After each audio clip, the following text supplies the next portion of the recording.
السلام عليكم ورحمة الله وبركاته. الحمد لله نحمده ونستعينه ونستغفره ونؤمن به ونتوكل عليه ونعوذ بالله من شرور أنفسنا ومن سيئات أعمالنا. من يهده الله فلا مضل له ومن يضلل فلا هادي له. ونشهد أن لا إله إلا الله وحده لا شريك له. ونشهد أن سيدنا ومولانا محمدا عبده ورسوله صلى الله عليه وعلى آله وأصحابه وبارك وسلم. أما بعد فأعوذ بالله من الشيطان الرجيم. بسم الله الرحمن الرحيم. يا أيها الذين آمنوا لا تتخذوا اليهود والنصارى أولياء بعضهم أولياء بعض ومن يتولهم منهم فإنه منهم. وعن أصحاب رسول الله صلى الله عليه وسلم أن بعضهم قال: أوصاني خليلي ثلاثة أيام من كل شهر وركعتي الضحى وأن أوتر قبل أن أنام. اللهم صل على محمد وعلى آل محمد كما صليت على إبراهيم وعلى آل إبراهيم إنك حميد مجيد. اللهم بارك على محمد وعلى آل محمد كما باركت على إبراهيم وعلى آل إبراهيم إنك حميد مجيد. سبحانك لا علم لنا إلا ما علمتنا إنك أنت العليم الحكيم. মহান আল্লাহ রাব্বুল আলামিনের দরবারে অসংখ্য শুকরিয়া জ্ঞাপন করছি, যিনি আমাদেরকে অন্যান্য জুমার ন্যায় আজকেও জুমার নামাজ আদায়ের জন্য পবিত্র ঘর মসজিদে আসা তৌফিক দান করেছেন। আলহামদুলিল্লাহ। মুহতারাম হাজিরিন, আমরা আমাদের দেশ এবং ইতিহাস বিবেচনায় আজকে বেশ কয়েকটা গুরুত্বপূর্ণ বিষয় গত জুমাতেই আমরা যে আলোচনাটা করছিলাম সেটার শেষাংশ বলা যায় শাওয়াল মাসের করণীয়। শাওয়াল মাসের করণীয়ের মধ্যে একটা বড় সড়ো করণীয় হিসেবে আমরা শাওয়াল মাসে 6টি রোজা রাখার কথা আলোচনা করেছিলাম। 6টি রোজা রাখা সাথে সাথে সেই কথাও আমরা উল্লেখ করেছিলাম যে 6টি রোজা রাখার মধ্যে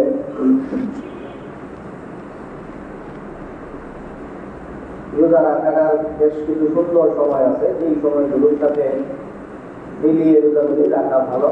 এছাড়া 6 রোজা যে কোনো সময় রাখলেও যে কোনো মাসেই এই রোজাগুলি রাখা সেটা ভালো। এর মধ্যে রোজা রাখার প্রতি মাসেই রোজা রাখার কিছু চমৎকার সময় প্রতি সপ্তাহেও আছে, প্রতি সপ্তাহে প্রতি মাসে রোজা রাখার কিছু সুন্দর নিয়ম আছে।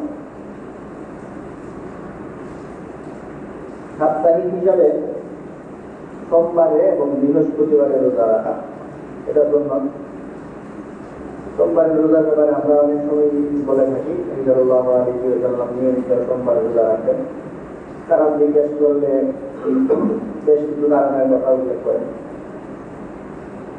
ওনার এই দিন জন্ম, সেটাও ছিল এই দিন নবুয়ত প্রাপ্তি, সেই কথা উল্লেখ ছিল।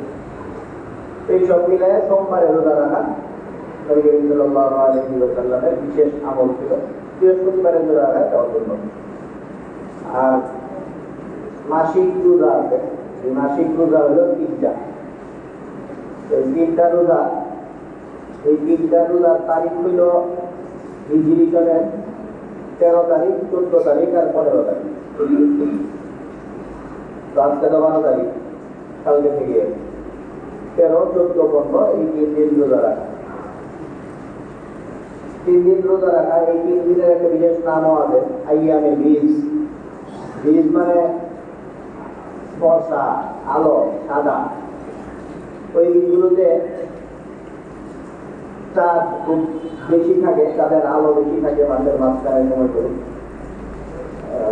এই কারণে আইয়ামে বীজ বলা হয়। আবু হুরায়রা রাদিয়াল্লাহু তাআলা আনহু সহ অনেক সাহাবী থেকে বর্ণিত, বিশেষ করে আবু হুরায়রা রাদিয়াল্লাহু তাআলা আনহু বলেন, আওসানি খালিলি বিসালাসিন, আমার প্রিয় ভাজন, আমার প্রিয় ব্যক্তিত্ব মুহাম্মদ সাল্লাল্লাহু আলাইহি ওয়াসাল্লাম আমাকে 3টা জিনিসের ওসিয়ত করেছেন। 3টা জিনিস খুব জোর তাগিদ দিচ্ছেন, এগুলি যেন আমি অবশ্যই খেয়াল রাখি।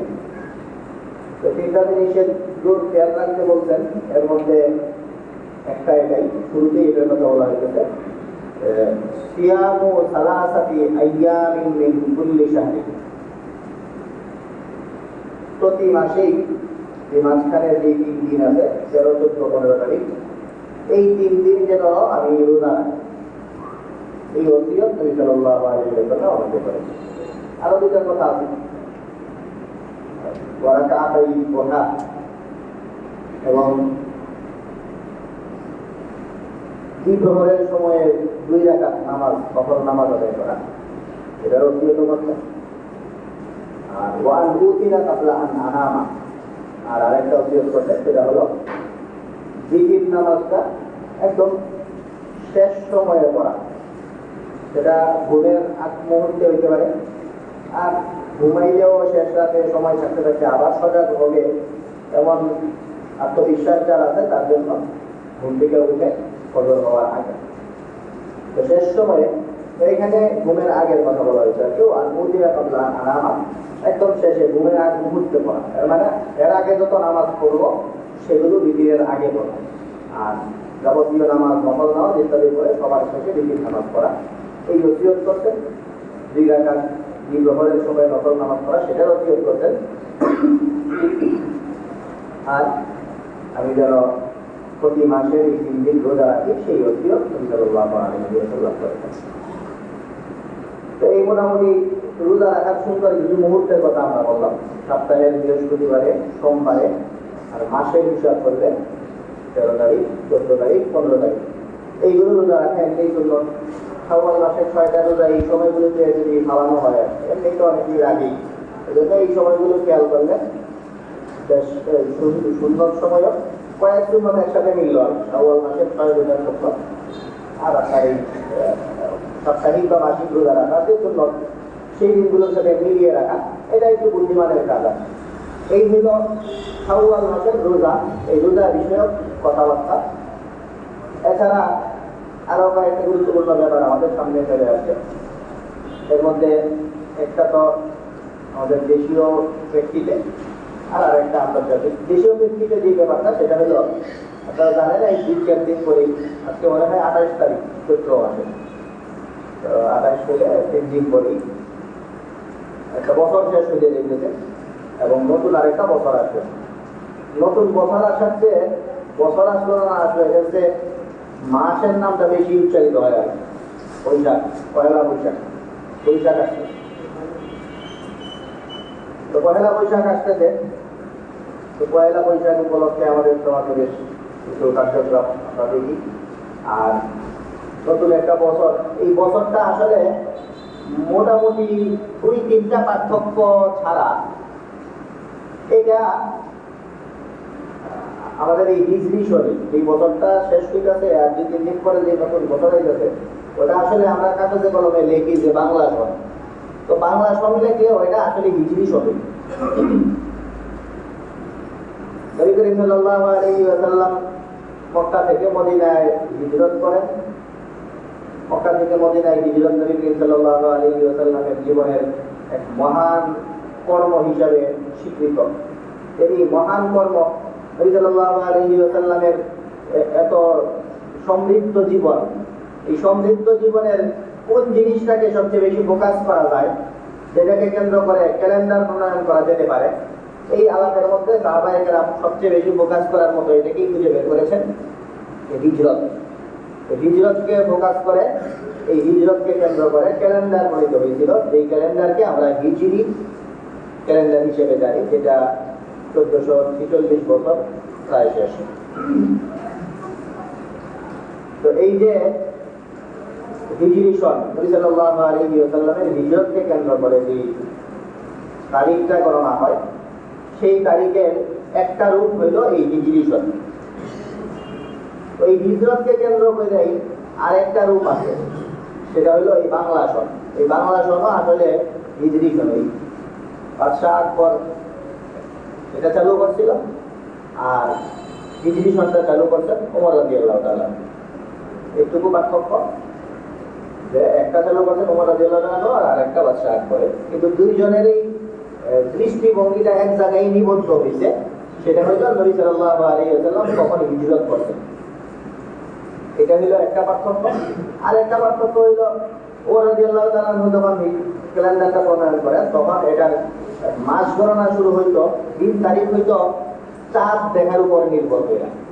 আর বাদশাহ আকবর যেটা করছে সেটা হচ্ছে সূর্যের উপর নির্ভর করে, এই আরেকটা পার্থক্য। তো চাঁদের মাস প্রতি বছরই একটু কম, 355 দিনের মতো, 54.5 দিন, 55 দিন ওরকম হইলেই এক বছর বোঝা যায়। আর সূর্যের মাস যেটা সূর্য হিসেবে করলে সেটা 365 দিনের মতো হয়। তো এই কারণে এই বাড়তে বাড়তে আরবি সন যেটা, এটা তাদের উপর নির্ভর করে যে হিজরি সন, ওইটা 1446 হয়ে গেছে। আর সূর্যের উপর নির্ভর করে যে হিজরি সন, এটা কত 1433 হয়েছে। তো একই জিনিস, দুটাই হিজরতকে কেন্দ্র করে, একটা চাঁদের আর একটা সূর্যের। একটা শুরু হয়েছিল 17 বছর পরে 17 হিজরিতে, আর আরেকটা হয়েছে বাদশাহ আকবরের হাত ধরে 1584-তে।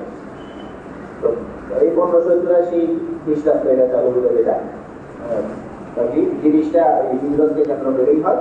আর একটু পার্থক্য বলতে পারেন, সেটা হলো সারা বিশ্বব্যাপী চলে ওমর রাদিয়াল্লাহু তাআলা আনহু, যেটা হিজরি সনটা সারা দুনিয়ার মানুষই এটাকে কম বেশি গ্রহণ করে। অন্তত সারা বিশ্বের মুসলমানরা তো কয়েক মাস চাঁদ দেখতে হয় ঈদ করার জন্য, রোজার জন্য, কোরবানির জন্য।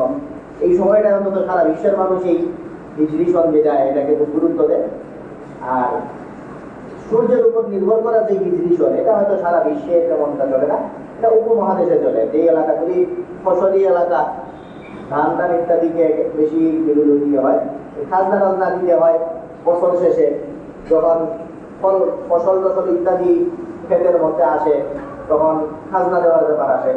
তো খাজনা দেওয়ার ব্যাপার যদি হিজরি সনের যেই চন্দ্র মাস হয়, ওটাকে কেন্দ্র করে ধরলে দেখা যায় যে বছর শেষ হয়ে গেছে, ফসল আসবো না। কারণ এই ফসলের মৌসুমে একবার দেখবেন শীতে পরে, একবার দেখবেন গরমে, দিয়ে কি যেই বছরের শেষ যেটা হিজরি সন অনুযায়ী যে বছরটা শেষ হয়, এটা কোনো সময় শীত গরম এগুলি তারতম্য হয়। আপনারা এক সময় দেখছেন যে রমজান মাস শীতে হয়, আবার রমজান হয় গরমে, আবার হয় গ্রীষ্মে, এক এক সময় এক একটা। তার মানে ফসল সবসময় এক সময়ে যদি ফসল একই বছরের শুরুর দিকে ফসল আমরা তুলবো, এটা নির্ধারণ করতে হইলে চন্দ্রের হিসাব বাদ দিয়ে সূর্যের হিসাবে আসতে হবে। এই কারণে হিজরতকে কেন্দ্র করে এই দেশে ফসলের সুবিধার্থে, খাজনা ইত্যাদির সুবিধার্থে আরেকটা হিজরি সন শুরু হয়, যেটা চাঁদের উপর নির্ভর না, সূর্যের উপর নির্ভরশীল। এটাই হলো আমাদের বাংলা সন। তো এই বাংলা সন বহু বিচারে এটা মুসলমানদেরই একটা আদর্শ, মুসলিম আদর্শের সাথে এটা গড়ে উঠছে, কিন্তু এলাকা ভিত্তিক কিছু সুবিধা আদায়ের জন্য।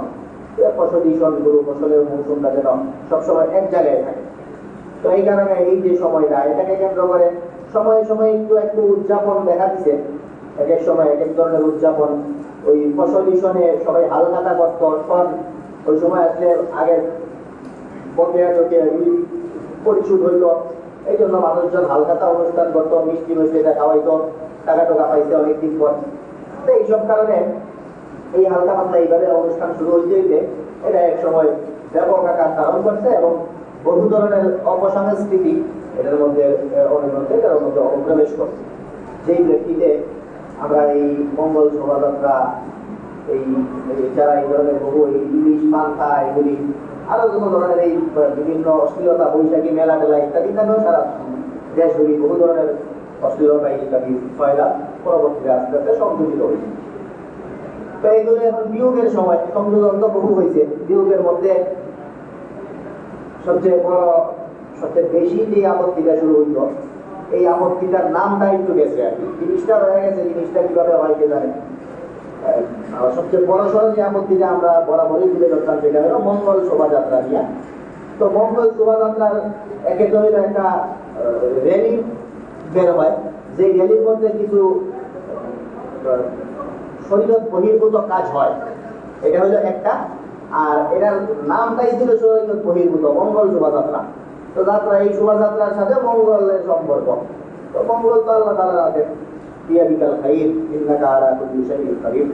আল্লাহ তাআলার হাতে যেহেতু মঙ্গল, এজন্য কোনো যাত্রার সাথে মঙ্গলকে রিলেটেড করা যায় না। তো এটা একটা বড় সমস্যা ছিল। তো এই সমস্যাটা উঠতেছে, এবার মঙ্গল শোভাযাত্রা নামে কোনো যাত্রা হবে না, কিন্তু যাত্রা ঠিকই হবে। তো মঙ্গল শোভাযাত্রা উঠতেছে, এটা একটা ভালো খবর। বাকি সেই ভালো খবরের পাশাপাশি এই ধরনের কোনো যাত্রা হইলে এটার মধ্যে কোনো ভালো কাজ হইব খারাপ কাজ হইব না, এটা বিশ্বাস করা কঠিন। ঈদের যাত্রা করতে, সেই যাত্রার মধ্যেও মূর্তি টুর্তি আমরা দেখতে গেছি কিছুদিন আগে। এই জন্য এই বাহিরে রাস্তাঘাটে এরা আনন্দ মিছিলের জন্য বের হবে, শরীয়তের জ্ঞান বুদ্ধি কম এমন মানুষগুলি তো বের হয়। এরা এই শরীয়তের এই ঠুনকু জ্ঞান নিয়ে মিছিল, আনন্দ মিছিল, যাত্রা পালা এগুলি করবে, আর এখানে শরীয়ত বহির্ভূত কাজ হবে না, এটা খুবই অসম্ভব প্রায়। এই কারণে এই ধরনের যাত্রা এগুলি বন্ধ করে দেওয়া, এটা সবচেয়ে ভালো কাজ ছিল। এগুলির দরকার নাই, নাম তো গেছে ভালো কাজ, কাজটাও কাজ, নাম কাজ সবই বিদায় হওয়া উচিত। এই জন্য নামের সাথে সাথে যেন কাজগুলিও বিদায় হয়, এটা আমরা চেষ্টা করব। এবং পাশাপাশি অন্যান্য যে কাজগুলিও হয়, এগুলি থেকে পান্তা ইলিশের যে রেওয়াজ, যেটা না খাইলে জাত যায় বাঙালি, তারপরে এই ছায়ানট বটমূলের যেই অপসংস্কৃতিগুলি, তারপরে এই বিভিন্ন জায়গায় বৈশাখী মেলার নামে এই জুয়া লটারি ইত্যাদি, তারপরে এই নোংরামি অপসংস্কৃতি, নারী পুরুষের অবাধ মেলামেশা, এই ধরনের যত কার্যকলাপ আছে এগুলি সবগুলি আমরা প্রত্যেকেই বাদ দিব। এবং এগুলি খারাপ কাজ, এগুলি যেন সামাজিকভাবে এগুলি আস্তে আস্তে যে সংযোজনগুলি হয়েছিল সেগুলো যেন বিয়োজন হয়, এই জন্য আমরা সবাই আওয়াজ করি। এই হলো বৈশাখ কেন্দ্রিক, পয়লা বৈশাখ যেটা আছে সেটা কেন্দ্রিক একটা কথা, যেটা আমাদের একটা জাতীয় ইস্যু। আর আন্তর্জাতিক যে ইস্যু সেটা নিয়ে আমরা কিছুদিন আগেও আবার বলছি, আর গত কয়েকদিন যাবৎ আমরা খুব নৃশংসতা লক্ষ্য করতেছি। এই জায়নবাদ ইসরায়েলিদের ফিলিস্তিনের উপরে যে লোকবর্ষক হত্যাকাণ্ড, হত্যাযজ্ঞ, সেটা বেশ কয়েকদিন যাবৎ চূড়ান্ত মাত্রায় রূপ নিয়েছে। চূড়ান্ত মাত্রায় রূপ নিলে আমরা অনেক কিছুই করতে পারি। সেই অনেক কিছুর মধ্যে এইবার একটা চমৎকার আয়োজন হতে যাইতেছে আগামীকালকে। চমৎকার আয়োজন মানে কিছু কিছু আন্দোলন, কিছু কিছু সমাবেশ হয়, যেই সমাবেশগুলোতে মানুষজনকে ডেকে আনতে হয় যে আসেন এখানে, এটা অংশগ্রহণ করেন, আপনার দলকে নিয়ে এখানে যোগ দেন। আমাদের দেশে সাধারণত আন্দোলনগুলি এমনই হয়, 2-4টা আন্দোলন এমন হয় যেগুলো মানুষ কষ্ট করা লাগে না, আল্লাহ তাআলা নিজে যেগুলো কবুল করে নেন। এমন কবুল করেন যে এরপরে মানুষজন ভাবে, বড় বড় রাজনৈতিক দলের নেতারা, বড় বড় সেলিব্রিটিরা, পরিচিত মুখেরা, সবার ভিতরে তখন একটা জিনিস কাজ করে, এই আন্দোলনে আমি আছি, এই কথা যদি আমি না বলি তাহলে আমার ইজ্জত যাইব। এরকম কিছু আন্দোলন হয়। এর মধ্যে আগামীকালকের আন্দোলনটা এরকম। এখন তাহলে ওয়াজ করে টাকা লাগবে না, সবাই নিজের তাকি দিয়ে এই যে আমার খবর আছে যে আপনি তো এটা পাচ্ছিলেন না। এই জন্য এটা এমন এক আন্দোলন কালকে, যে আন্দোলনে যাওয়ার জন্য দাওয়াত দেওয়ার দরকার নাই, না গেলে পরে আপনি কি এটা পেয়েছিলেন কিনা আজীবন এটা জবাব দিতে। সেই জন্য দেখবেন যে যেই লোকগুলি মূলত যাওয়ার কথা না, এরা তো এগুলিতে নাই, কিন্তু দেশগুলি পরিচিত পাইছে, এরা পরিচিতি পাইছে, পরিচিত মুখ। এই পরিচিত মুখের মুখ রক্ষার্থে দেখবেন এবং লোকজন বলবো যে কালকে এই Palestine March for Gaza, Palestine solidarity movement, এটা আমি আছি, আমি আসতেছি, আপনারা আসেন। এটা এখন একটা বুলি হয়ে গেছে, মুখস্থ বুলি। তো এটা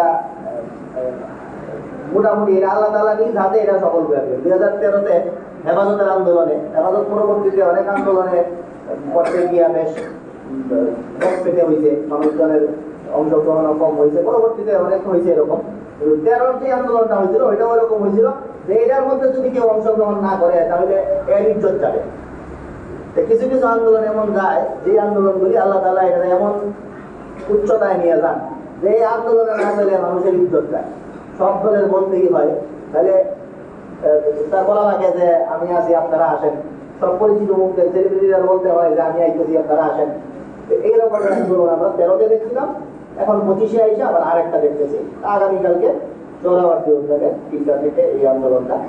তো এই আন্দোলনটা বেশ বড় সড়, যে জাতীয় পর্যায়ে সকল পরিচিত মুখরা যেটা থাকতেছেন, তো এই কারণে বেশ বড় আন্দোলন। এখান থেকে 2টা কাজ খুব গুরুত্ব দিয়ে করা উচিত। একটা হলো যে আপনাদের আমরা বারবার বলি যে প্রচুর পরিমাণ আমরা এরকম বলে আসছি পণ্য বয়কটের কথা। আপনাদেরকে ওয়াজ করলে, পণ্য বয়কট করলে কিছু মানুষের মনে ঢুকে যে করা দরকার। অনেক মানুষের মনে ঢুকলেও এরা খুঁজেই পায় না যে দোকান থেকে এমনি মুখস্থ উদাসীন ভাবে কিছু কিনা নিয়ে আসে, জানেও না এটা কোন কোম্পানির, কোন দরে, কোন জায়গায়। এই হিসাবেও আসলে তেমন ভাবে সফল হয় না। যে কোনো কারণেই মানুষজনের সচেতনতার অভাবে, ভিতরে শ্রদ্ধা আছে, মুসলমানদের প্রতি ভালোবাসা আছে, মুসলমান নিজেও মুসলমান, ইহুদিদের জিনিস কিনবো না, এগুলো ঠিক আছে, কিন্তু জানেও না ইহুদি কোনটা কি, কোনটা না কি নিয়ে আসে, এই ধরনের একটা কাজ হয়। এখন যেহেতু জাতীয় পর্যায়ের এক আন্দোলন কালকে হইতেছে, আমরা সবাই নিজস্ব জায়গা থেকে এই বার্তাগুলি পৌঁছানোর চেষ্টা করবো। এরকম বিক্ষিপ্ত ভাবে মানুষের জন্য ওয়াজ করা না লাগে, জাতীয়ভাবে রাষ্ট্রীয়ভাবে এই জায়নবাদীদের যে পণ্য এগুলি বাংলাদেশে ঢোকা নিষেধ করে দেওয়া হবে। এটাই যদি বাংলাদেশে না আসে তাহলে তাদেরকে আর ব্যক্তিগত কাজে গিয়ে ওয়াজ করা লাগবে না, দোকান থেকে এটা কিনবেন না। এরা এই ধরনের এই ইহুদিবাদদের এই এদের সাথে আমাদের যে কূটনৈতিক সম্পর্ক সেটা তো বহু বছর ছিন্ন ছিল। বিগত সরকার শেষের দিকে এটা আবার চালু করছিল। এটা তো বাদ যাক, এটা আমরা চাই এদের সাথে যাবতীয় লেনদেন ইত্যাদি বাংলাদেশের মানুষ পরিহার করুক, রাষ্ট্রীয়ভাবে এদের সাথে আমদানি রপ্তানি নিষিদ্ধ হোক। যেহেতু বড় আন্দোলন, এই কারণে এই বড় আন্দোলন থেকে এই বড় ধরনের দাবি উঠুক, এটা আমাদের কামনা। এই ধরনের দাবি উঠলে মানুষের কাছে গিয়া এইভাবে আস্তে আস্তে বলার দরকার হবে না যে আপনারা এগুলি কিনবেন না, এই দেশে আসারই দরকার নেই এগুলি। এই হলো একটা কাজ যেটা করলে এত বড় আন্দোলন, যেটার কিছু সুক্রিয়া আদায় করা দরকার। যে আন্দোলন যেভাবেই ডাক করছে এটা আল্লাহ তাআলা এমন ভাবে কবুল করছেন এটাকে, যে সব মানুষ এখন নিজের ইজ্জত রক্ষার্থে এই আন্দোলনে যাইতেছে, সবাই যাবে এবার এখানে। সবারই অংশগ্রহণে এই আন্দোলন, এত বড় আন্দোলনের কিছু হক আছে। এই একটা হক এটা যে এত বড় দাবি এটা উপস্থাপন করা হোক, যে রাষ্ট্রীয়ভাবে এদের সাথে লেনদেন বন্ধ করে দেওয়া হোক, ব্যক্তিগতভাবে আমাদের এত চিন্তা করার দরকার নেই। এই হলো একটা কথা। আর বাংলাদেশে যে এত বড় কাজটা হয়েছে, এত বড় কাজ, এটা এমন কাজ করলে দেশীয় সরকারগুলি, এই দেশের সরকার, এত সারা দেশের সব পরিচিত মানুষ যে কথা বলতেছে, এদের বাইরে যাওয়ার ক্ষমতা কোনো দেশের সরকারের নেই।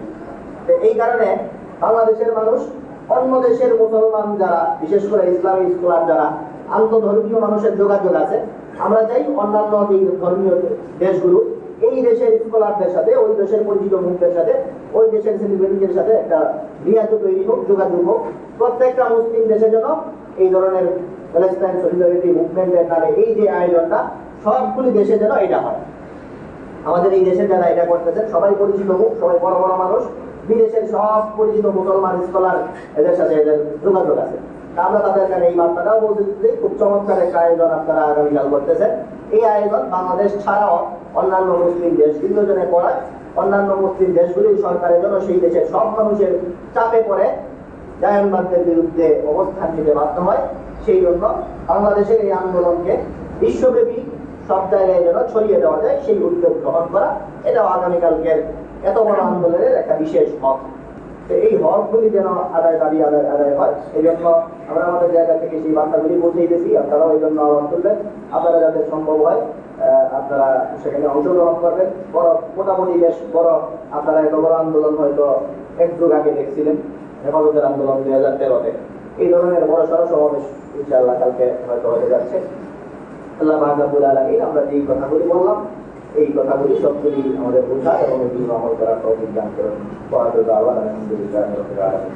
আল্লাহ সামনে জায়গাগুলো পুরো পরিষ্কার করে দিন বলে।